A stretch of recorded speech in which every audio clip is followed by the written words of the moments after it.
नमस्कार दोस्तों, आप देख रहे हैं स्टडी फॉर अवेयरनेस। दोस्तों, इस वीडियो में हम लोग देखेंगे रोड एवं परिवहन मंत्रालय की रोड एक्सीडेंट रिपोर्ट 2023, जिसे भारत सरकार इस नाम से रोड एक्सीडेंट इन इंडिया 2023 के नाम से रिपोर्ट प्रकाशित करती है और इस साल इसी नाम से प्रकाशित हुई है। दोस्तों, ये रिपोर्ट सितंबर 2025 में जारी की गई है। इस रिपोर्ट को हम लोग बीपीएससी मेंस एग्जाम के अनुरूप देखेंगे, साथ ही भारत एवं विश्व की तुलनात्मक विवरण भी हम लोग देखेंगे ताकि आप लोग को एक ब्रॉड लेवल पर व्यू मिल सके।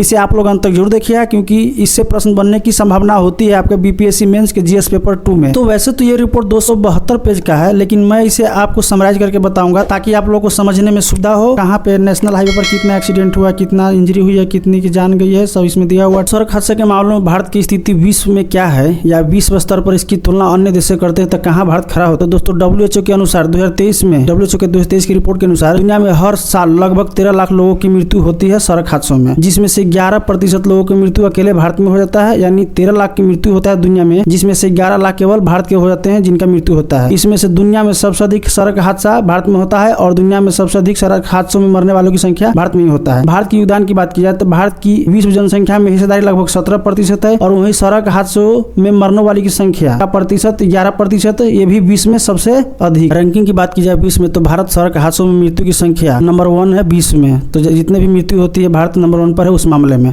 इसके बाद चीन आता है, दूसरे स्थान पे अमेरिका आता है। WHO का सस्टेनेबल डेवलपमेंट गोल 2030 तक का जो लक्ष्य है, इसमें 17 गोल रखा गया है। उसमें से एक सड़क हादसा भी है जिसको कम करना है। 2030 तक सड़क हादसों से होने वाले मौतों की संख्या 50% तक कम करना है। भारत ने भी ब्राजीलिया डिक्लेरेशन 2015 में इस पर सहमति दी थी और इस पर हस्ताक्षर किया था। यानी भारत इस पर साझेदारी है और भारत ने हस्ताक्षर किया है इस डिक्लेरेशन के लिए। तुलनात्मक अध्ययन की बात की जाए, आंकड़ा की बात की जाए, 1.5 लाख लोगों मौत होते हैं भारत में। अमेरिका में कितना होता है तो 40 से 50 हज़ार मौत होता है। वहीं चीन की बात की जाए तो वहाँ पर भी लगभग 60 से 65 हज़ार मौत होती है। तो देख सकते हैं किस तरह से यहाँ पर भारत में लगभग 2 गुना 3 गुना ज़्यादा मृत्यु है अन्य देशों की तुलना में, जो विकसित देश है उसके तुलना पर। रिपोर्ट परिवहन मंत्रालय की रिपोर्ट 2023 क्या कहती है तो दुर्घटनाएं की बात की जा रही है। 2023 में कुल दुर्घटना 4,80,000 दुर्घटना हुई, जिसमें साफ मौसम में लगभग 3.65 लाख हादसे हुए थे। यानी 77% हादसा तो साफ मौसम में हुआ है और कुहासा और धुंध के कारण 7% हुआ है, जिसमें से कुल मौत 1.25 लाख मौत हो गया था इन हादसों में। कोहरे और धुंध में जो मौत हुई थी वो 7%। सबसे अधिक 43,578 हादसे हुए थे मई महीना में। तो यानी ये माना जा रहा है कि मई महीना में सबसे अधिक हादसा होता है भारत। 75 यानी 96% जो हादसे में जान गंवाए थे वो पुरुष गंवाया था। उसके बाद से महिला 3.6% जान गंवाई थी। लाइसेंस वाले ड्राइवर तो 72% ड्राइवर लाइसेंस वाले थे जिन्होंने जान गंवाए हैं और बिना लाइसेंस वाले 27.5% जो जान गंवाए हैं। वहीं कुल मौतों में पुरुष और महिलाओं की प्रतिशत देखा जाए तो 14.8% महिला की जान गई है हादसा में और वहीं 85.2% मौत पुरुष के हुआ है। महिलाओं के हादसे तो महिलाओं की मौत तो ऐसी हो गया जो सवारी के रूप में बैठे होंगे उनका हादसा में मौत हुआ है, नहीं तो महिला क्या ही ड्राइवर के तौर पर मौत हुआ होगा। रोड की स्थिति की बात की जाए देश में, तो देश के सड़क नेटवर्क में हाईवे का हिस्सा 5% है, जबकि वहाँ पर हादसा 53% होती है। वहीं मौत की बात की जाए तो हाईवे पे 59% मौत हाईवे पे हो जाती है। आपका स्टेट हाईवे की बात की जाए तो 22% स्टेट हाईवे पे हादसा होती है। तो ये आंकड़े 2023 में है। नेशनल हाईवे पर लगभग 1.5 लाख लोगों से अधिक हादसे 1.5 लाख से अधिक हादसा आपका नेशनल हाईवे पर हुआ था। तो आप लोग इसे ध्यान रखिएगा और कहीं भी आपका एग्जाम में मेंस लिख रहे हैं या फिर किसी तरह के कोई लिखित एग्जाम हो रहा है तो वहाँ पर इसको कोट कर सकते हैं क्योंकि ये सभी डेटा ऑथेंटिक है। अगर आप लोग इस चैनल पर नहीं हैं तो प्लीज़ इसे जरूर सब्सक्राइब कीजिए। आपका गाड़ियों की भीड़त की बात की जाए तो किस टाइप के कहाँ गाड़ी भीड़ती है और ये सभी 2023 के बनाम 2022 के अनुसार तुलना की गई है। तो आपका 5% आपका साइकिल से हादसा हुआ है, जो बड़े गाड़ी साइकिल में आके मारे हैं। 13% हादसा आपका जो पैदल यात्री उनके साथ हुआ है। 15% साइड से टक्कर मारी गई है। 18% सामने से टक्कर मारी गई है आमने सामने के टक्कर में। और 23% जो पीछे से टक्कर मारी गई, यानी कोई गाड़ी जा रहा है पीछे से टक्कर मार दिया या फिर खड़ा है उसके पीछे से टक्कर मार दिया। आगे हम देखेंगे दोस्तों किस महीने में सबसे ज़्यादा हादसा हुआ है। यहाँ पर आंकड़ा ये भी दिया हुआ है कि किस महीना में सबसे अधिक हादसा हुआ है। तो दोस्तों आप लोग देख सकते हैं अप्रैल है, अप्रैल 2023 और यहाँ पर 22 है। तो इसका तुलनात्मक आप देख सकते हैं कितना बढ़ा है 22 की अपेक्षा 23 में। तो मई में यहाँ पर दिख रहा है है सबसे अधिक 43,578 मई में हुआ है 23 में, और वहीं मई में 43,307 हुआ है 22 में। उसकी अपेक्षा बाकी जितने भी महीना है सब में आपका 40 से नीचे ही हुआ है। सिर्फ मई है जहाँ 40 से प्लस हादसा हुआ है। तो आप इससे ये अंदाज़ा लगाया जा सकता है कि मई महीना में सबसे अधिक हादसे होते हैं।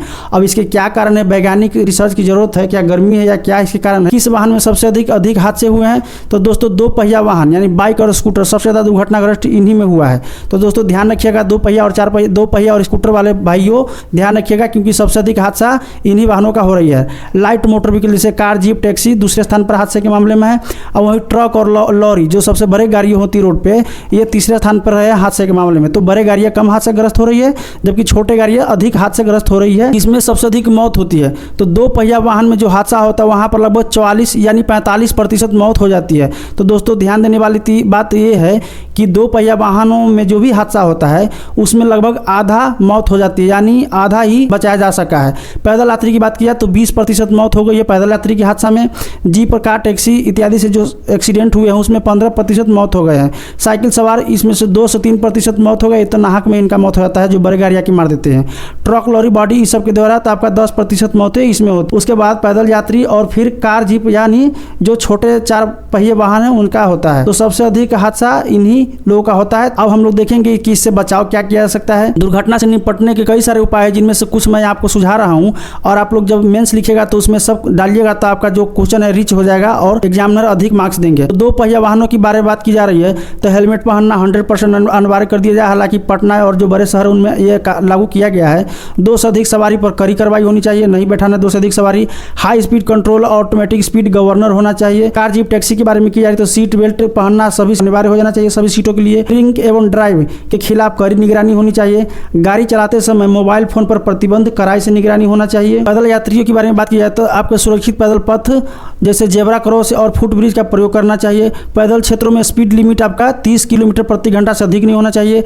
रात में रिफ्लेक्टिव जैकेट या स्ट्रिप्ट का प्रयोग होना चाहिए। सड़क इंजीनियरिंग में सुधार एक्सीडेंट का 10 कारण है मुख्य, तो उसमें से एक प्रमुख कारण ये, इसको मैं मानता हूँ कि ये सड़क इंजीनियरिंग है। ये मुख्य कारण हो सकता है एक्सीडेंट के मामले में, क्योंकि अच्छा सड़क डिजाइन नहीं किया गया है तो ये भी एक्सीडेंट को बढ़ावा देता है। और ये साइंटिफिकली प्रूवन है, यानी वैज्ञानिक तौर पर ये प्रमाणित। गड्ढों, ब्लॉटर, टर्न और खराब संकेतकों को तुरंत ठीक करना चाहिए।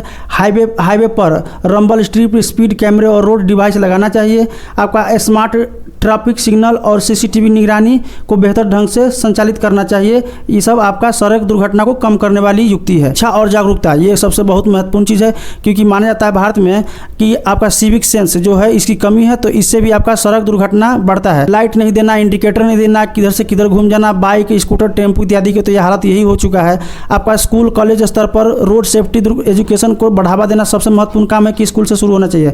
हेलमेट, सीट बेल्ट अभियान जरूर शुरू करना चाहिए और इस पर सख्ती से लागू करना चाहिए। ड्राइविंग लाइसेंस जारी करने वालों पर सख्त, और ये भी एक मुख्य कारण है। अयोग्य व्यक्ति को भी ड्राइविंग लाइसेंस जारी कर दिया जाता है और वो आगे चलकर दुर्घटना के कारण बनता है। आपातकालीन प्रतिक्रिया यानी इमरजेंसी रिस्पॉन्स तेज होना चाहिए। जैसे कि हाईवे पर अगर एक्सीडेंट हो गया तो वहां पर तुरंत उसको हॉस्पिटल ले जाने की सुविधा होनी चाहिए। दुर्घटना के तुरंत बाद 10 मिनट में एम्बुलेंस यानी जो गोल्डन आवर होता है उसमें गोल्डन रूल को फॉलो करना। गोल्डन माना जाता है कि गोल्डन आवर में अगर किसी व्यक्ति को अस्पताल पहुंचा दिया जाए तो उस व्यक्ति की जान बच जाती है। तो गोल्डन आवर का जो रूल है उसको सख्ती से पालन होना चाहिए।